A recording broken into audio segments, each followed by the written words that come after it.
En 1596, un caballero castellano llamado Ruiz de Ulibarri halló en Vivar del Cid un manuscrito del siglo XIII. En él se narraba en castellano antiguo el destierro del caballero Rodrigo Díaz de Vivar, más conocido como el Cid Campeador. Las aventuras de este personaje histórico del siglo XI ya eran conocidas por el vulgo, no solo a través de las crónicas históricas, sino también a través de cantares y romances transmitidos oralmente durante generaciones. En dicho cantar, escrito allá por el año 1207 por Perabat y en un lenguaje heroico propio de la época, se narran los avatares del Cid durante su destierro hasta la conquista de Valencia. Por sus ojos mío Cid va tristemente llorando, volvía atrás la cabeza y se quedaba mirándolos. Miró las puertas abiertas, los postigos sin candados, las alcándaras vacías, sin pellizones ni mantos, sin los halcones de caza ni los azores mudados. Suspiró entonces mío Cid, de pesadumbre cargado, y comenzó a hablar así, justamente mesurado. Loado seas, Señor, Padre que estás en lo alto, todo esto me han urdido mis enemigos malvados. En la primera parte del poema de mío Cid se describe un camino a través de territorios cristianos y musulmanes que 800 años más tarde y a través de 2.200 kilómetros el consorcio del Camino del Cid pretende recuperar. Historia y leyenda se mezclan en esta ruta única que pretende convertirse en un eje vertebrador entre Castilla y Levante y en un itinerario turístico y cultural de referencia a nivel internacional. El Cid es un mito, es más que el personaje histórico y como tal ha trascendido hasta nuestros días. Yo creo que cada persona tiene una idea. Para algunos es un héroe y para otros efectivamente es un villano. Nosotros lo único que planteamos es, por un lado, dar a conocer esa figura literaria tan importante que es la que ha llegado hasta nuestros días, hacer un poquito de luz en la figura histórica que es fascinante y muy poco conocida y, por supuesto, promocionar estos lugares tan increíbles que tenemos a lo largo de la ruta. El Camino del Cid en la provincia de Burgos yo creo que resulta fascinante por varios motivos. El primero, porque recorre o directamente o de modo colateral los 3 grandes monasterios fundacionales de Castilla. Yo creo que la gente que comience la ruta en Vivar del Cid y la acabe prácticamente en Huerta de Rey, pasando antes por Covarrubias, Silos, Quintana Raya, bueno, un montón de pueblos que conocerán. Yo creo que sobre todo lo que van a conocer o lo que van a recorrer va a ser una parte de la Castilla más primigenia y de ese germen que luego daría lugar al Reino de Castilla y León. Actualmente, como proyecto turístico, yo creo que estamos en el gran punto de inflexión que siempre habíamos buscado. Estamos en un momento determinante para la ruta. Lo veremos el próximo año. Vamos a sacar nuevos materiales, hemos realizado un inventario de recursos, tenemos más de 70 iglesias románicas, más de 200 fortalezas a lo largo de la ruta, hay más de 40 poblaciones que son de interés turístico cultural, es decir, vamos a empezar a dar a conocer el camino en profundidad.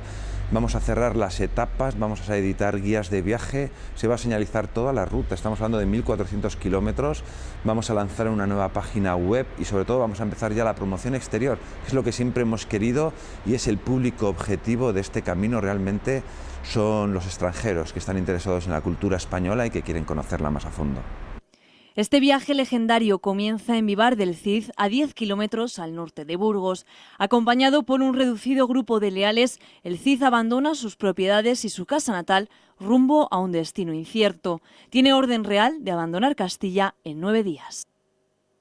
A la salida de Vivar tuvieron la corneja a la diestra y entrando en Burgos tuvieron la siniestra.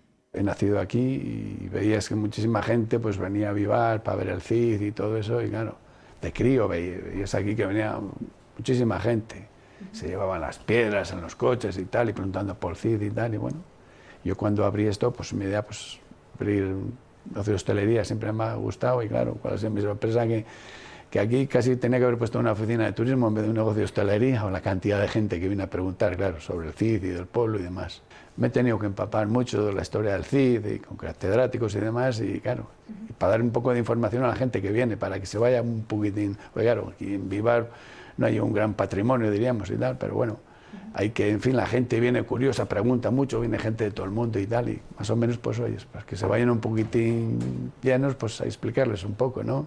Para mí el camino, pues, es que además, viendo la gente que viene, que lo ha hecho, que lo ha citado, ay, pues es un camino precioso, hay que volverlo a repetir, hay que hacerlo más despacio, porque yo siempre le digo a la gente, yo digo, hombre, esto no es un camino de salir de aquí y llegar a Valencia o Alicante cuanto antes sea. Dice, no, hay que disfrutar el camino porque tiene una diversidad de paisajes, de culturas, se cambia, y dice, y la gente que viene por aquí dice, bueno, dice, es tremendo, dice, hay que venir más despacio. Cuando el Cid entró en Burgos, supo que el rey había prohibido a los burgaleses que le ayudaran bajo pena de perder sus bienes y los ojos de la cara. Así, esa noche, mientras algunos fieles se le unían, acampó en la margen izquierda del Arlanzón, fuera de la ciudad amurallada. Mío Cid Ruiz Díaz por Burgos entraba, en su compañía 60 pendones llevaba. En Burgos, algunos caballeros burgaleses y vasallos se unieron a Rodrigo en su aventura. Todo en la ciudad de Burgos recuerda al Cid campeador.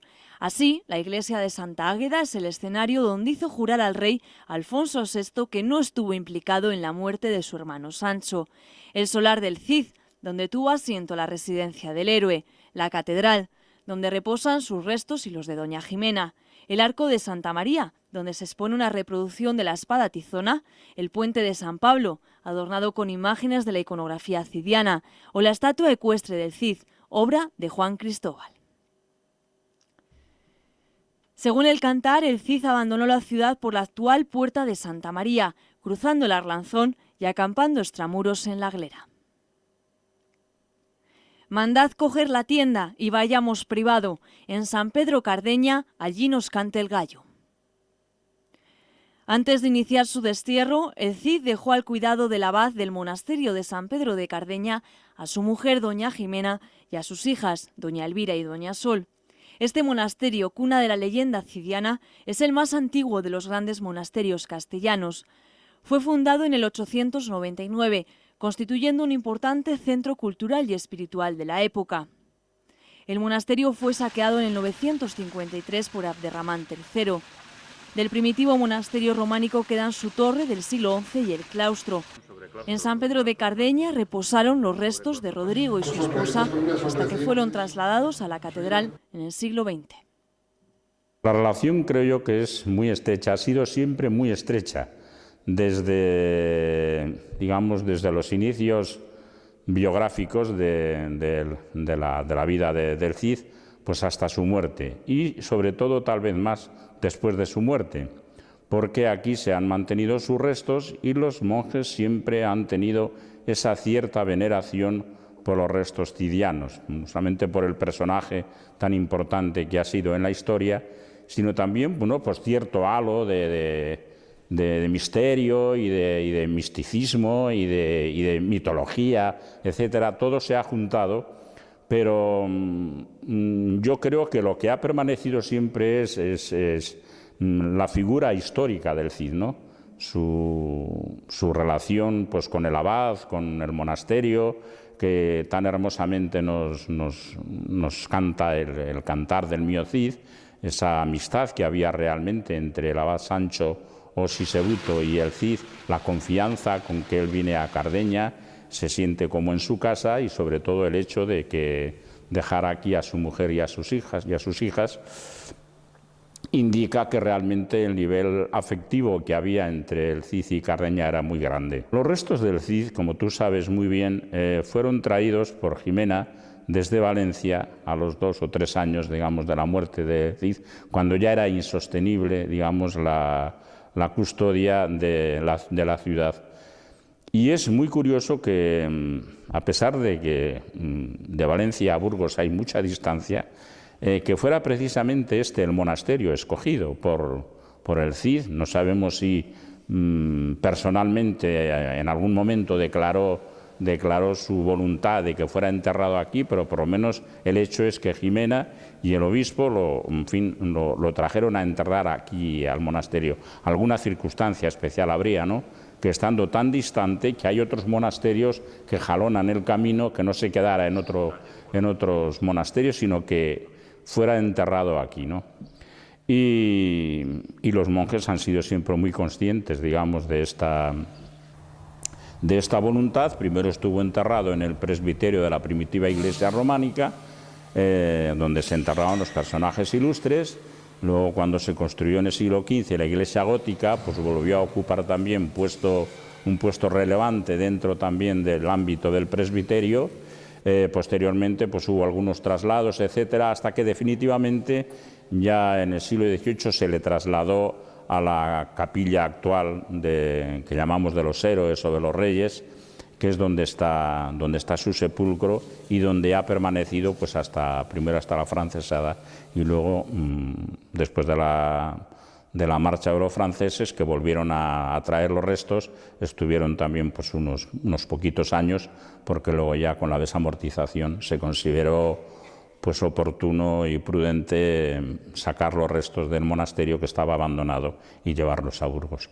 Como tú sabes, al final fueron enterrados en la catedral, pero lo lógico es que estuvieran aquí. Lo importante es que aquí está su memoria, aquí está su espíritu, aquí, digamos, se palpa, digamos, no sé, su trayectoria vital, la de Jimena, etcétera, y luego, pues en la capilla donde está enterrado hay una serie también de personajes, que no quiere decir que todos estén enterrados ahí, pero que nos están recordando continuamente, pues eso, episodios del Cantar del Mío Cid, etcétera. O sea que es una memoria que no podemos dejar de tenerla presente, porque nos la están gritando las piedras. Tenemos este mismo patio que hay aquí a nuestra derecha.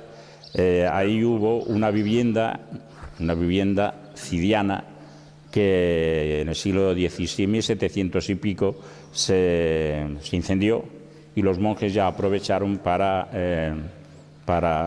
cerrar el claustro, ¿no? Es el segundo patio del monasterio. Hay otro románico, este es más reciente, ya herreriano, pero se aprovechó pues para cerrar el claustro. Sin embargo, se puso una cartela para que quedara para perpetua memoria, que aquí estuvo el Palacio del Cid, bueno, palacio, casa o lo que sea, o vivienda cidiana. Quiero decir, lo estamos viendo los monjes pues siempre que pasamos por el patio, y se llama patio cidiano, ¿no? Entonces, independientemente de eso, luego también la imaginería, pues tenemos en la fachada principal del monasterio, digamos como si fuera el titular, que no lo es, que los titulares son San Pedro y San Pablo. Sin embargo, ahí está el Cid a caballo, en una actitud, digamos, pues asantiagada, pues solemos explicar, porque mucha gente lo confunde con Santiago. Y bueno, pues ahí está el Cid precisamente luciendo todo su esplendor en la fachada principal del monasterio, que como habéis visto es muy sobria, pero la parte central está policromada y digamos, barrocamente decorada y demás, y entonces queda como muy relevante la figura, ¿no? Incluso en la espadaña de la iglesia también, el que campea en la hornacina es el Cid campeador, que todos son recuerdos, todos cidianos. Eso, digamos, que ha quedado de artes mayores, porque por lo visto, según nos cuenta el padre Berganza en su libro de Antigüedades, donde trata también pormenorizadamente de la historia de Cardeña y por supuesto del Cid, pues había también otros recuerdos menores, la cruz pectoral, había algún juego de ajedrez, por lo visto, alguna pieza también de cristal, en fin, algunos elementos decorativos interesantes que eran regalos, dicen, del Cid al monasterio y que han desaparecido.